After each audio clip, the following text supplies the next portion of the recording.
கேரளா வயநாடு சூரல்மலை கிராமம். இங்கே தான் வந்து கடுமையாக நிலச்சரிவு ஏற்பட்டு நிறையா சேதம் ஏற்பட்டு மக்கள் நிறைய பாதிக்கப்பட்ட இடம் இது. இது வந்து ஒரு பள்ளிக்கூடம், இது பின்னாடி தெரிகிறது. இது பெய்லி பாலம், கவர்மெண்ட் கட்டி இராணுவம் கட்டினது. இது பின்னாடி தெரிகிறது இந்த சிவன் கோயில். அங்கேருந்து சிவன் கோயில் முற்றிலும் அழிஞ்சு இப்போ இந்த மரம் மட்டும், அரச மரம் மட்டும் நின்றுருக்கு.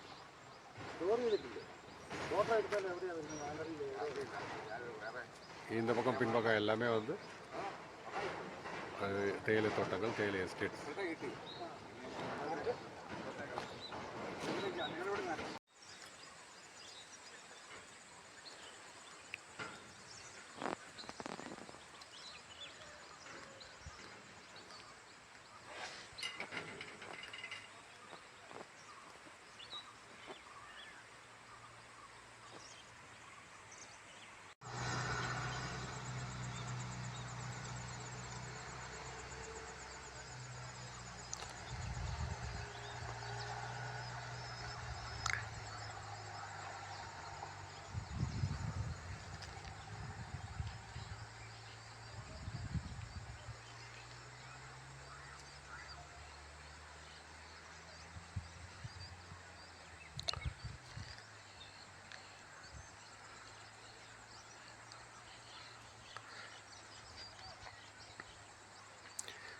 இவ்வளோ இயற்கை எழில் சூழ்ந்த அந்த சூரல் மலையோட சுற்றுப்புறத்தை பார்த்துட்டு இந்த பேரிடரை பார்க்கும்போது மிக பயங்கரமாக இருக்கிறது.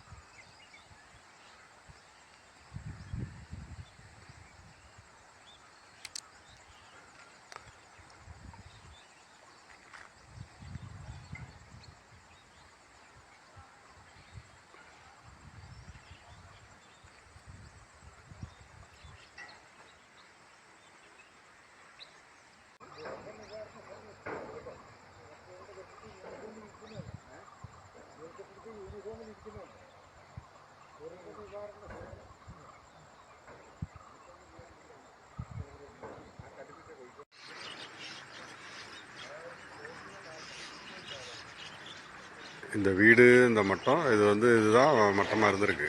இது எப்படி எவ்வளோ கீழே போயிருக்குன்னு பாருங்கள். இந்த பாறை வந்து வீட்டுக்கு மேலே வந்துருக்கு.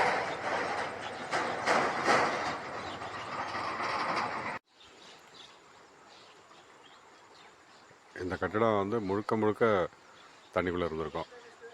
அதுமாரி இடம் அது. இதுக்கு மேலே வந்துருக்கும் தண்ணி, வெள்ளம்.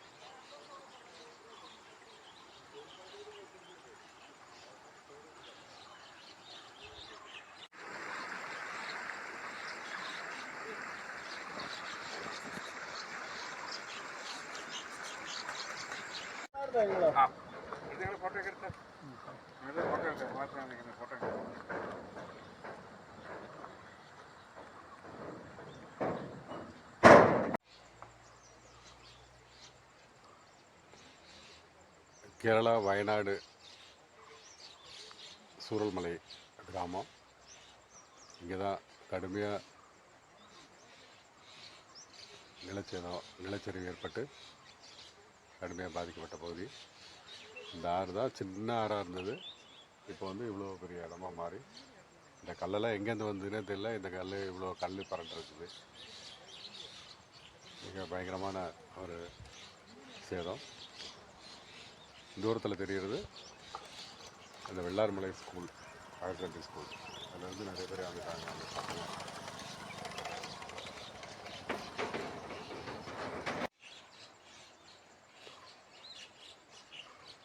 இந்த பாறையெல்லாம் 80 டன் ஜேசிபி, 80 டன் டன்னர் கிரேனால் கூட வந்து தூக்க முடியாது, நகர்த்த முடியாது. இதில் பெரும்பாலான இந்த பாறையெல்லாம் வந்து மிகப்பெரிய சைஸு. இதை எப்படி வந்து இந்த வெள்ளம் பரட்டுனது அப்படிங்கிறதெல்லாம் மிகப்பெரிய ஆச்சரியம்.